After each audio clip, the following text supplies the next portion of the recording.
Welcome to Coffee with the Port St. Lucie Mayor. I am Teresa Aronson from the St. Lucie County Chamber of Commerce. It is our pleasure, our honor to facilitate this event every single month.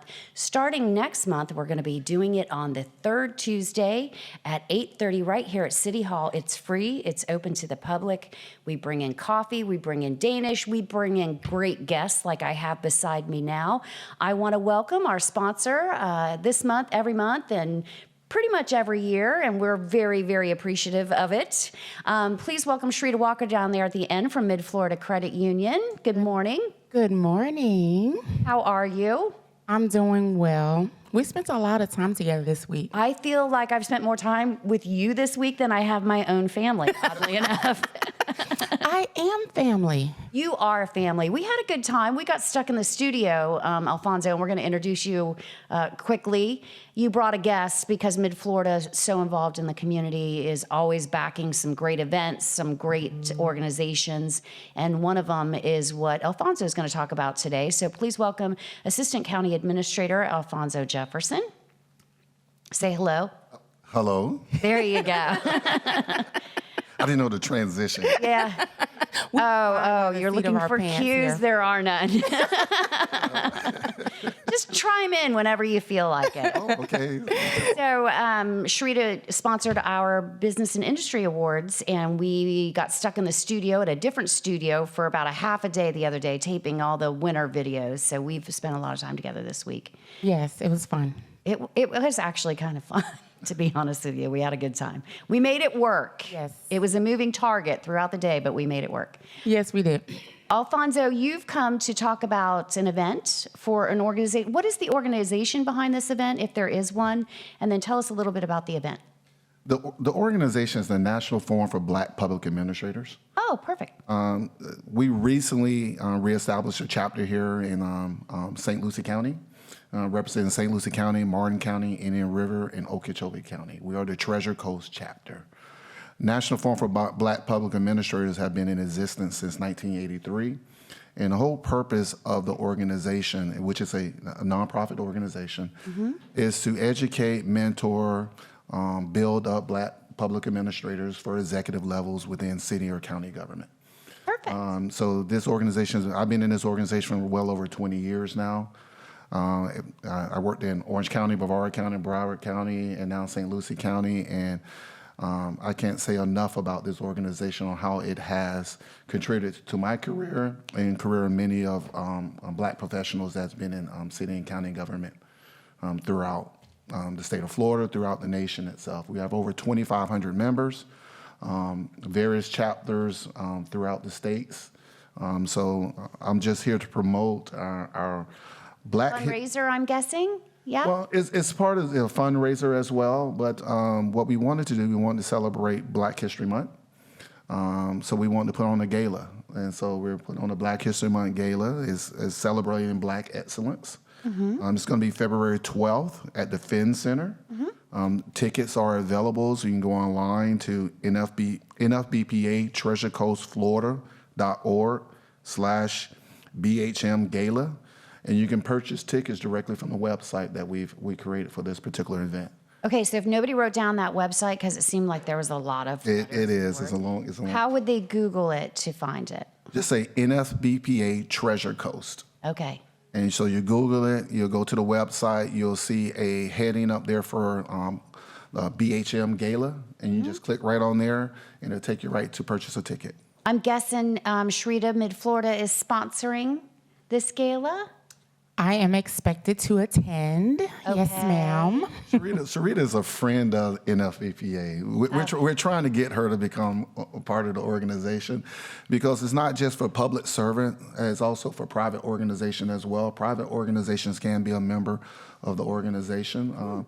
It's all about public service. And Mid-Florida, they do a lot of community service and a lot of public service. So it's all about delivering public service. And any organization that shares that same mission and vision of NFBPA can be a part of the organization.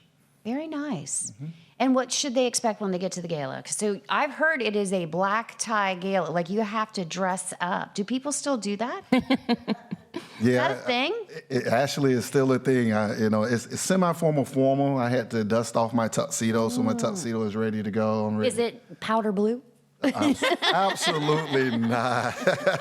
That would be pretty cool, though. Yeah, It would be. That'd be the next retro gala that we have, and have a powder blue one. But no, it's a semi-formal, formal event. What they should expect when they get there, this is a red carpet type event for them. There's going to be dinner. There's going to be entertainment. We're going to have music and dancing as well. We're going to recognize some members in our community as well as trailblazers. And some of the members you may know, like a Marcus Dixon, Dr. William Lewis, a Jawari Williams. So we got 5 individuals that we're going to be recognizing at this particular gala. Because they've done so much for our community, and especially during COVID, they've just still been on the forefront doing a lot of things throughout there. Yeah, Marcus Dixon is definitely a pillar of our community, so He's I know him definitely- very well. Who are the other ones? We have Dr. William Lewis. We have Pastor Hazel Holloman, and we have a nurse named Medina Yassin. She's just been out there just going to different locations, helping out with COVID. So we want to recognize her for her contributions to the community as well. Perfect. Hazel Holyman was one of our picks for our Fort Pierce Woman of the Month one time, too, so I'm familiar with Hazel. Good. It sounds like a great event. My staff is super excited about it. They'll be there. And we have members in the audience as well from the Treasure Coast chapter. We have Nadesh Pierre. She's our historian. We have Sarah Smith. She's our parliamentarian. We just have a great group. We have over about 40 members right now in our chapter. And we are the fastest growing chapter in NFEPA. Well, thank you for bringing it back, all of you. I think it's great. It's going to be wonderful. So, again, it's the Black History Month Gala, celebrating Black excellence on February 12th. It's going to be at the Finn Center. Perfect. Tickets are $50, I think. Tickets are $50. Just come out, have a good time with us. We're going to have spoken word. We're going to have poetry, dancing, music, performances. So it's going to be a great time tonight. I really do think it is going to be one. And anybody can go. It's open to everybody. So please. It's open to everyone. Come celebrate with us. All right. Shrita, anything from Mid-Florida before we head to our conversations with the mayor? Well, as you know, Mid-Florida is a full-service credit union. Everyone really knows credit unions for the low car loans, personal loans, things like that. But we also specialize in business services. So we open business accounts, business credit cards, commercial lending. So just want to remind people of that as well. You do everything, not just cars. We do everything, yes. And we have 6 branches across the Treasure Coast to serve you, 3 in Port St. Lucie. So, yes, come out, see us, go to the website, www.midflorida.com. So, you know us. We do. We know you and we love you. And we thank love you you for too. being here. Thank you. Thank you too, Alfonso. And good luck with the event. I'm sure it's going to be great. I appreciate it. Thank you. All right, we're going to take a short break. We'll be right back with Mayor Shannon Martin.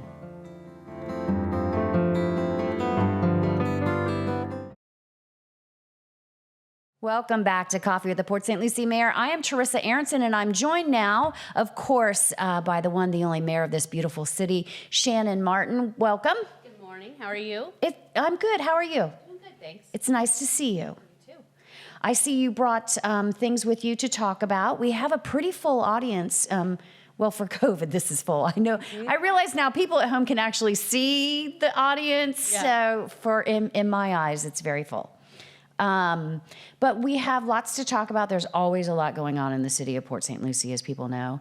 And so let's get started, because there's some things I wanted to mention, and I know there's some things that you want to mention. So we'll start with you, of course. Yeah, so Happy New Year, everybody. There is a lot going on here in the city of Port St. Lucie, as you can imagine. And typically what we do is we start off our year with our citizen survey that goes out. It goes out in the mail to some residents, and also it is available online for any resident who wants to participate in the survey. We ask many questions about how our citizens feel about the city, about services that we provide, and we also ask questions about what you want to see us do in the future, because it's all about visioning, strategic planning, and building that roadmap for the future. How long is it this year? Because typically it's pretty lengthy, to be honest, your surveys. They are long. I mean, since we are such a big city, I think there's like 111 questions on that survey. Jeez. And it does take some time to fill out, but it's really important because It's the only way to get your voice heard, realistically, in Absolutely. this planning stage. yeah, I mean, that's definitely one way. It's a big way because it's scientifically valid, the parts that go out to the residents in the mail. And so we want to make sure that we have that data and analysis to back up everything. And then on February 3rd, there's going to be our virtual Citizen Summit. We're offering it in two formats, an in-person, which will be, like I said, the virtual on February 3rd. You can go get a Zoom link and participate that way and give your feedback and hear everything that's going on with our strategic planning. And then on the 5th at Mid-Florida Event Center, we're going to have our in-person Citizen Summit. We'll have all our departments there, talk about all the projects that are going on, and get residents' feedback there.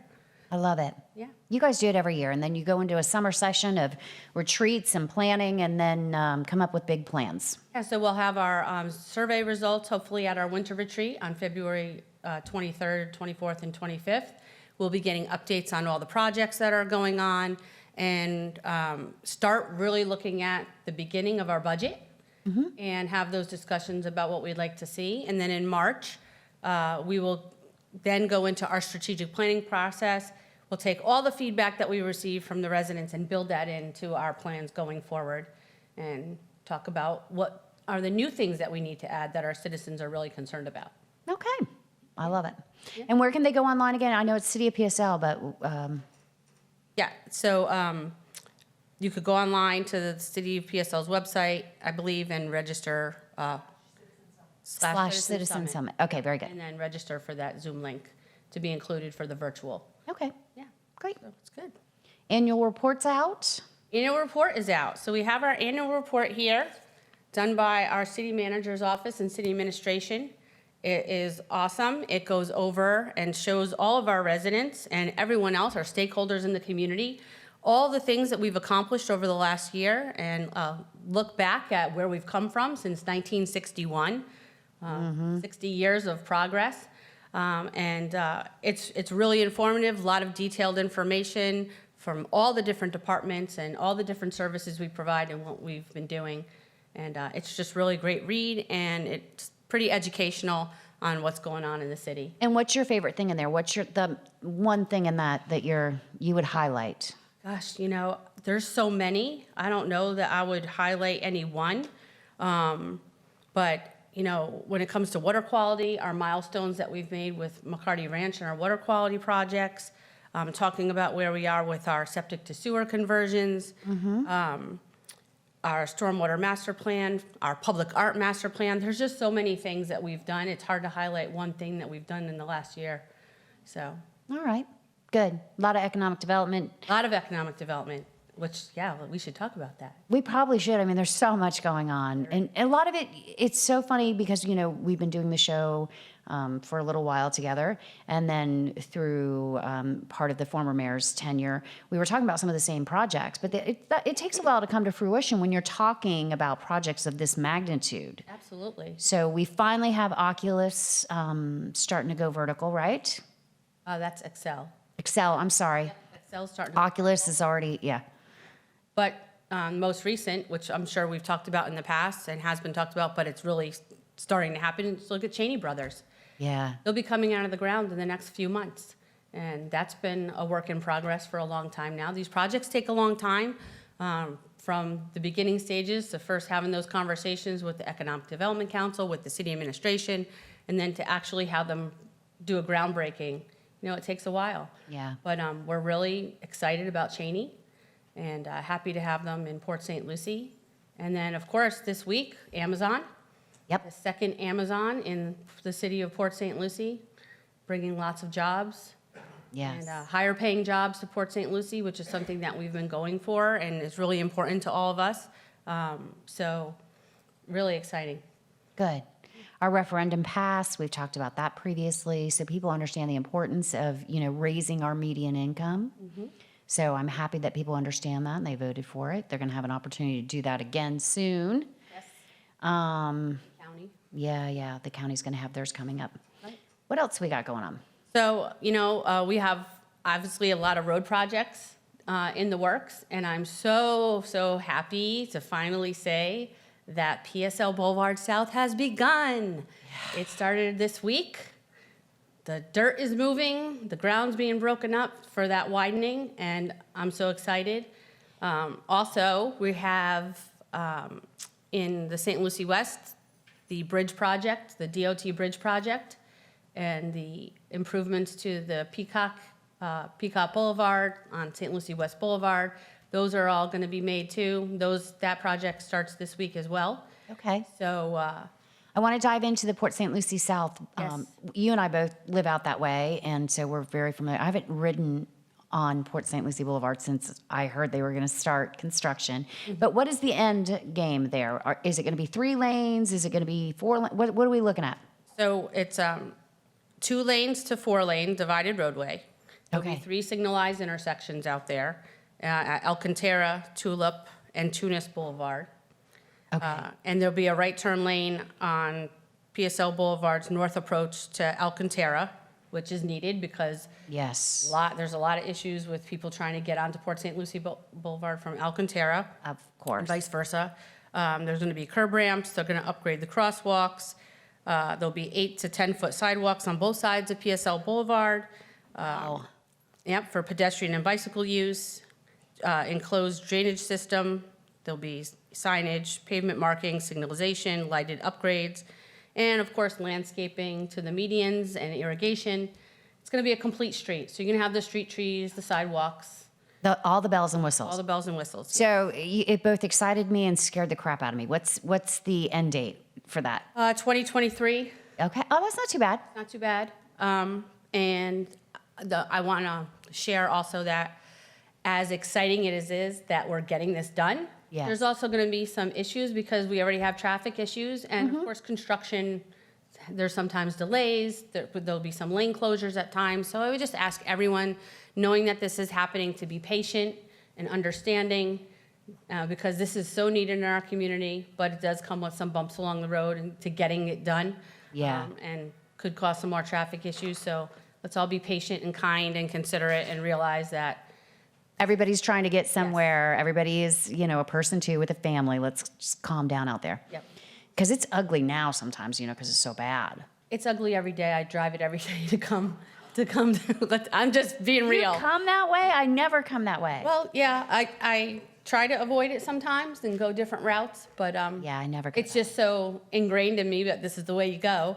And so once you start driving and your mind's going and thinking of, okay, what do I have to do today? Do I have to call? Then you just, It gets on that road. yeah, you just got on that road. So, but Good stuff, though. yeah.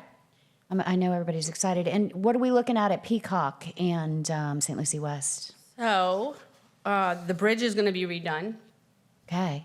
the overpass bridge. Is it going to be wider, or is it going to be more lanes, or just? I believe it is going to be wider. Okay. Yep. And then there's going to be improvements to more turn lanes to get people moving more into the Peacock area, which is desperately needed as well. We already have 2, but yeah, it's not enough, is it? And, our focus this year, or my focus really, is going to be looking at, with our staff, with the rest of the city council, infrastructure. Our biggest issue, obviously, with the growth is moving people around Port St. Lucie and how to make that mobility a lot smoother. So I really want to look at our collector roads that go onto the arterials and what we can do there. Do we need to put in turn lanes? Do we need to extend turn lanes?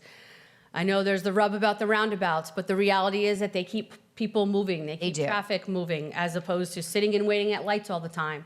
So I'm really interested in what we can do more as a city to make sure that we're keeping people moving around Port St. Lucie. Yeah, the roundabouts are sometimes a little bit egregious to some, but they do keep you moving. However, this will be my annual PSA on how to use a roundabout. Go for it. You've been watching the show for like 10 years. I think I've been complaining about it for 10 years. So the outside lane has to turn at the next exit. You cannot get in the outside lane and go all the way around. I really need people to understand that. Yeah, it's a challenge. It is a huge challenge. I feel like, putting a committee together, you know how Gary Smith had people serious about litter? Serious about litter, yeah. I want to be serious about roundabouts. Well, you should head up that. I want to get a sign that says, if you're in the outside lane, you must turn right now. But I can't get him to understand it. And then out by the college, there's arrows. Doesn't help. Yeah, well, it helps some, but not all, because sometimes people just go and they don't look at the signage. Nope, they don't look at the arrows. So But- pay attention out there. Again, people serious about roundabouts. People, there you go. People serious about. There we go. Use You're the head them. of the committee now. Use them correctly. They're there for a reason. So yeah, okay. But anyway, that's my soapbox about roundabouts for today. Sounds good. If you live on the west side of town, you run into that 2-lane roundabouts, and somebody gets on in the outside lane and just wants to go all the way around. Yeah. Probably 2 or 3 times. I'm not sure they get off. Some people probably don't for a while. But anyway, there you go. I don't think we have any questions from Facebook. No. One? Okay, we'll find out what it is shortly. Do you have anything else before we go to audience questions too? So, I mean, we've shared it at the last city council meeting, but I want to share it for people who haven't watched. We finally got the order from the court to the receiver for the 22 parcels at City Center. So excited about that. And so hopefully by the end of February, we will get title. And then immediately, master planning. We're going to start with Treasure Coast Regional Planning Council. And similarly to what we did with Southern Grove, like I've mentioned before, but it's really important because we want to see what we can do out there on the east side and how we can make things work well and the development work well with our Mid-Florida Event Center and those properties out there. So not typically the position the city wants to be in, where they're the owner of the land and they're trying to develop it, but it worked out well for us in Southern Grove. These are circumstances that had happened to us, most of them due to the recession, to be honest with you. So they were kind of out of your hands.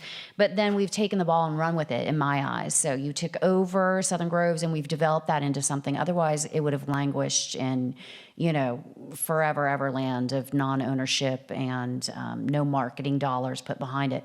And now we're going to do the same thing over there at the city center. Yeah. And then to Reno Regional Park, we're going to start that process in the next couple of months, getting a design firm on board, have lots of public engagement to see what our residents would like out there.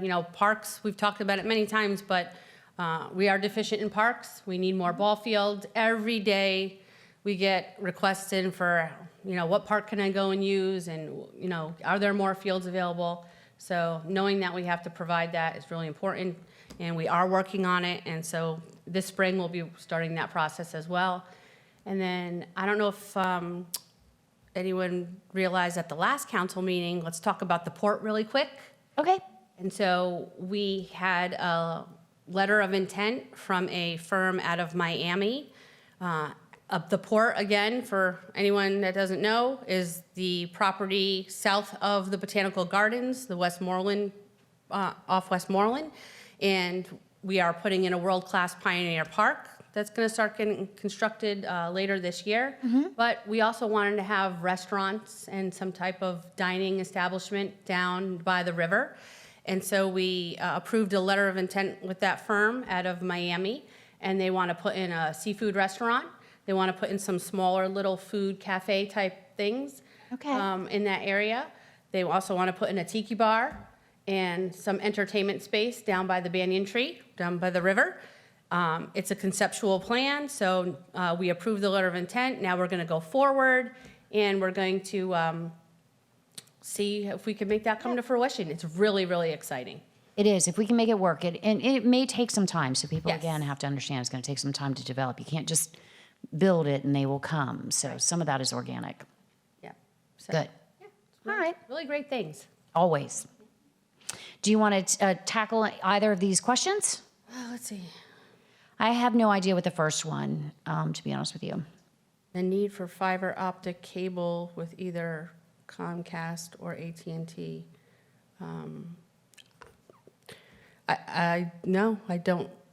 We haven't really talked about it as a body, Yeah, it's sort of a private enterprise. It is. So fiber optic is often a private enterprise, and it's going to be, with Comcast and AT&T, and I don't think anybody's standing in the way of it. Oh, no. But they choose their expansion areas, so that's probably where we're at with that. But you'll see it as it comes. But it's as we often say, private enterprise cannot be dictated by local government, and that's kind of where that is. But we aren't against it, and as a matter of fact, with the ARPA funds that we received and with the guidance that you have to use it for broadbanding, we are definitely looking at ways that we can do that as a city and to increase access areas for Yeah, Wi-Fi. broadband and all that sort of stuff. Yes, absolutely. So the next one is a huge compliment for the mayor. Apparently did a great job bartending. I don't know if that speaks to your character or not. Yeah, so we had as everyone knows, I'm the vice chair of the Humane Society of St. Yep. Lucie County. Love that organization so much.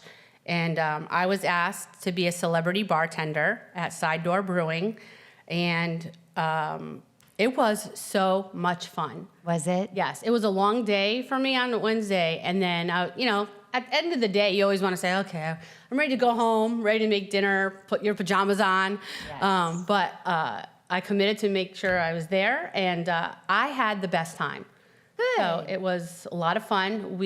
I don't know yet what the total is for the amount of money that we raised, but I can tell you that our executive director had a truckload full of dog and cat food, cat litter, blankets, all kinds of toys for the animals at this Humane Society. So it was great, and I can't wait to do it again. And you have a new executive director out there, Glenn. We do. Yes, Glenn Camilio. He is our new executive director, and he's doing great so far. Only because Melissa had to leave the area. There was no issues. She just had to leave the Yes. area. No, she moved. She had some family issues with her parents and her grandfather, and she moved to Georgia. So at we miss this her. celebrity bartending event, it's at Side Door Brewery. So you're mostly, did you have to make any drinks? No, I just Okay, had to very pour good. beer, which was great. Yeah, you had to pour beer. You didn't have to make a Manhattan or, yeah. No, if I had to do that, I don't think that would go over so well. But Very good. it's easy to pour beer. Yeah, I can hit the nozzle. Yes, exactly. And tilt the glass. Pour a glass of wine. That's pretty easy. Very nice. I'm glad that was fun for you and you got was. out and do that. I love the Humane Society. I just dropped off some donations the other day. I'm trying to get a dog too, but apparently I have to wait in line. Really? Yeah, the dog's on hold. So we'll see how it goes. I'll find out today maybe. Okay. But yeah. I need another dog, but I really want this dog. We just got 2 really cute ones in, and they're brothers, and they're 10 months old, and they're so cute. Are they the little 2 cute ones in the front? No, that's not for me. I don't know. I'm trying to adopt a 14-year-old dog, if that gives you any idea of what I'm looking for. Okay. Okay, there you Well, go. the senior dogs definitely need. They need a home. They need a home. So Yeah, yeah, yeah. absolutely. So we'll find out today, but they have a very swanky list of potential homes for this guy, I guess. Okay. So I'm farther down. Friday night and Saturday night have become a speeding race road on Rosser. It's insane. Can something be done? I'm sure I can put a call into our chief and ask for some directed enforcement out there, and have the police department address it. I think it's not just Rosser.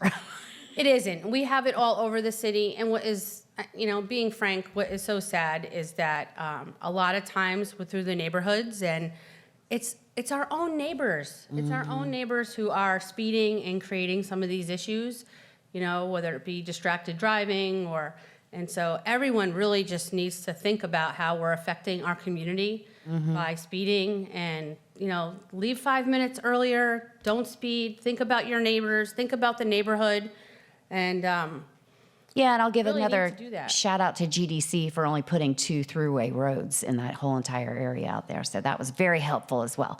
So that's part of the problem too.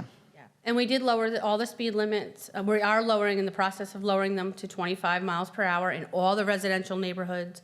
Once we start getting the signs up, those will be able to be enforced more, because we can't enforce without the signage there from the PD. So Rosser will be 25. All residential streets will be 25 miles an hour. As the I don't know if Rosser's a collector, so it didn't go over that may well with the not be a- crowd, so maybe not Rosser because I think I have to see. That's a collector, so Yeah. I don't know that one would be in it, but the residential that one in Port streets- St. Lucie Boulevard are probably are collectors. being lowered. Savona, Rosser, I'm guessing maybe 35. Yeah, I can't say for certain. We'll find out soon. Find out. We'll find out when I get my first ticket. You better not. You better not speed. All right, very good. Any other questions? Okay, if you have a question, come on up to the mic. Yeah, because otherwise nobody at home can hear you, and then I have to translate, and if I don't do it well, I'll get in trouble. Okay, does anybody else want to come up while we're... But you can still make your way up and have a seat right here while we wait for him. That's fine. Very good. And go ahead and introduce yourself. Good morning. Erwin Sadetsky, Legislative Chairperson for Aarp over in Kings Isle. First of all, it's nice to hear that the Civic Center land around is being taken care of. We had a number of high-level executives who were in the real estate business ask me to ask this question. Has the land been reevaluated recently because of the inflationary cycle? They felt that perhaps a very recent evaluation would give the city a better chance. You mean for development in that area? Yep. We're going to do that through the master plan process. Okay. They bring in an economist to help us make those determinations. Yep. So Okay, that will be thank you. done. Absolutely. That's good. Thank you. You're welcome. Good. And you guys have settled on a lot of the tax debt, so that was part of the plan to be able to go forward with this? Yes, we have agreements in place with all our taxing authorities and settled all of that. The next hurdle is going to be us addressing it for our taxes, and then most likely pretty much wiping away those back taxes to make it affordable for. It's the only way to get Development. new tax dollars, Yes, to be honest with absolutely. you. So if you don't wipe that away, nobody's going to buy that. We'll never get any new ones. You got Correct. to, Yep. the best course of action. Welcome. If you want to introduce yourself and give us your question. Yeah, thank you. Good morning. Sure. My name is Lanier Richardson, and I am a resident at Bristol Street. I have a couple of things. Three issues are not really complain, but just try to get more information about it. Since we spoke about speeding issues, I also think that it's fair for the residents that since the law enforcement enforce the law, and, they also have to be fair for the residents, not to be citing people unfairly, such as if the speed limit is posted 35 miles per hour, the officer must obey that posted speed limit, not lying in the ticket.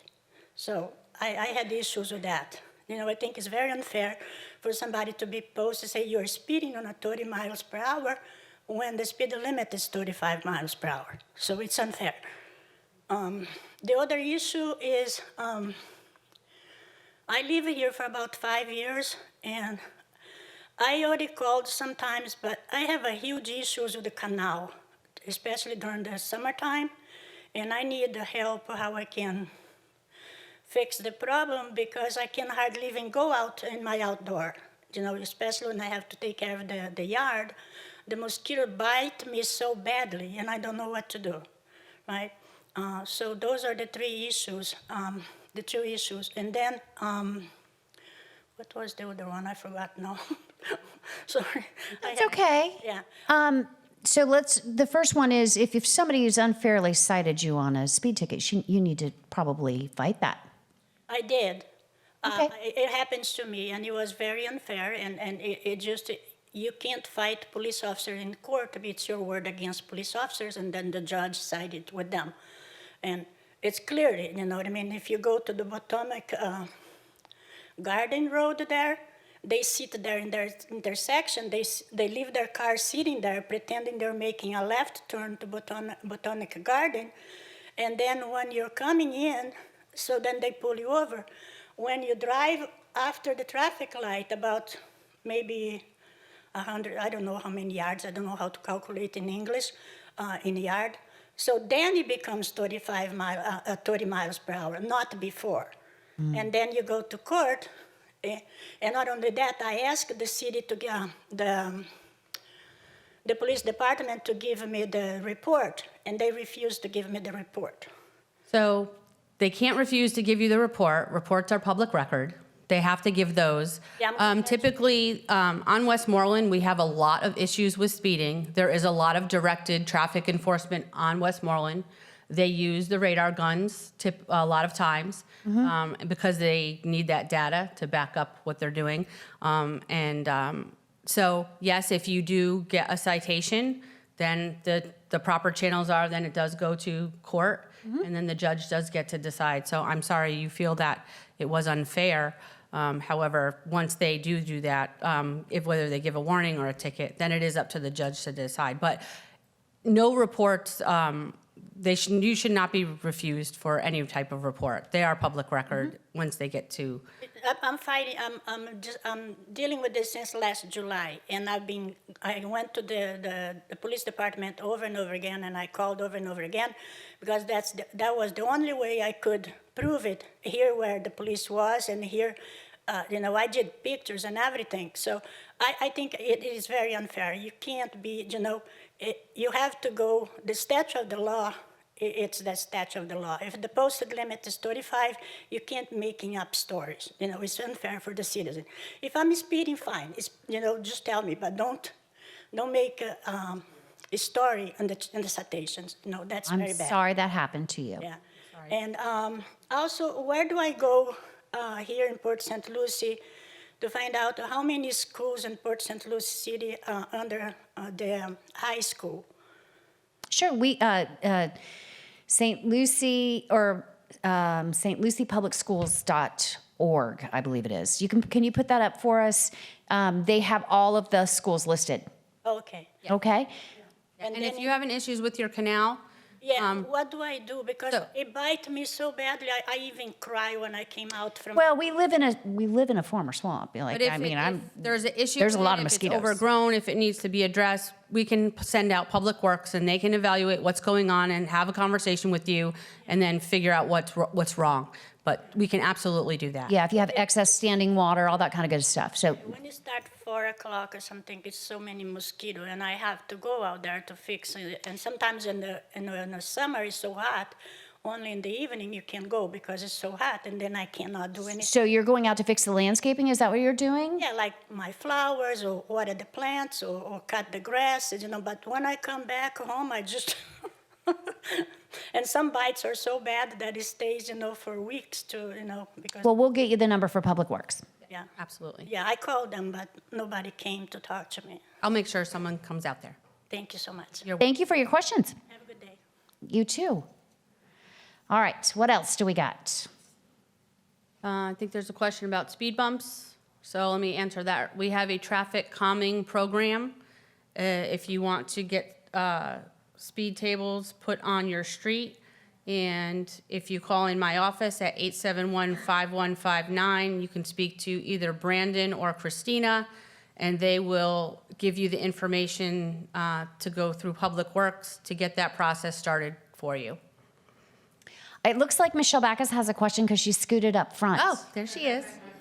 Good morning. Good morning. I don't have a question per se, but I just wanted to comment the city on the beautiful mural that was done at Minsky Gym. Yes. I just absolutely love it, and it's just so full of life. You just cannot not smile when you go by there, and I think it's just absolutely beautiful. Yes, thank you so much for mentioning that, and I appreciate that.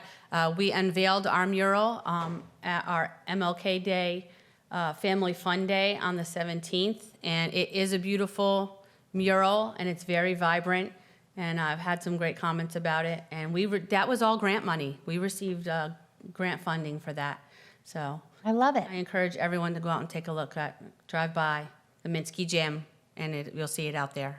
It's gorgeous. Good. Well, I think we tackled all the big questions of the day. We'll do this last one online. It's about research and development and economic development and go through how that works. But another PSA that I often give is, your market kind of dictates what it is that you're ready for. Absolutely. These companies come to us and to our Economic Development Council when they're interested in Port St. Lucie, and And we have a whole lot of assistance for startups right now. I mean, I feel like we are prime to get our share of startups, and we definitely want them. And there's many organizations, Economic Development, SBDC, SBA, the Chamber, SCORE. We are all ready to help those startups get their engines going. And so if you know anybody that wants to start something, tell them to contact us. Absolutely. You Yeah. guys have a great program, EDC, working together, partnering. Yeah, we all work together. All of us work together, and that's what it's all about. Yeah, we want to see more too, obviously. Manufacturing's the key. We want it here. Yep. All right. Anything else you want to add before we take off for the weekend? It's a Friday. We're off for the weekend. Yeah, I have a college tour with my daughter tomorrow. Oh, that's right. College realm, so that should be really exciting. And You're getting close to being an empty nester. oh, it's pretty scary. I told her, I said I'm going to have Don't be scared. It's delightful after you get used to it. I'm going to take your advice. It is very delightful. Lean into it. You won't be sorry. Well, I already warned my daughter that I found because I'm an avid camper, many people know, and I already scoped out a campground near the college she is most likely wanting to go to. So we can go visit. You can visit. And believe me, that's what you'll prefer once they get out. Yes. Is you'll prefer to visit them. We were avid campers when my daughter was young too. And then when she went away, we realized we can afford a hotel room. We couldn't before, we had to camp. But anyway, you'll love it. I know it's hard to get used to the first year or two. Yeah. But you'll get used to it, trust me. Okay. All right, well, I want to thank everybody today for coming down and having coffee in Danish. And thanks to Marianne. Of course, thank you to Mid-Florida and the mayor for taking everybody's questions and being so gracious to everybody here in the audience today and online, and everybody here in the studio for making this happen every month. Have a great day, everybody. Make sure you check out allthingstreasurecoast.com if you're looking for something to do this weekend. Thanks.